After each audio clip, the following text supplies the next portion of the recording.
बैठकीत कार्यकर्त्यांनी आपल्या गटा मांडल्या.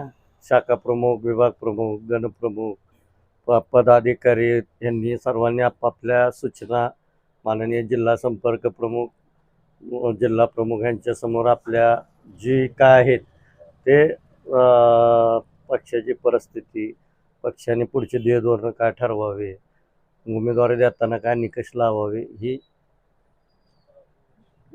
झालेलं आहे. काय आव्हान असणार आहे? आणि गेल्या वेळेस युती झाली पण जागा वाटपात थोडा गोंधळ झाला, त्यावेळेस कसं होतं? ह्यावेळेस आम्ही पूर्ण ताकदीनिशी आमचे उमेदवार उभे करणार आहोत.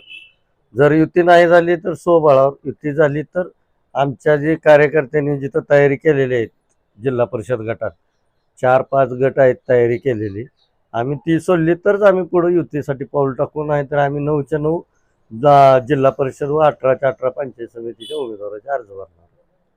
कार्यकर्त्याकडून बैठकीमध्ये काय सुरू होता? स्वयंबळावर लढायचं का युतीमध्ये लढायचं? कार्यकर्त्यांनी जो पक्ष आदेश देईल तो आम्हाला मान्य राहील असं कार्यकर्त्यांनी सांगितलं.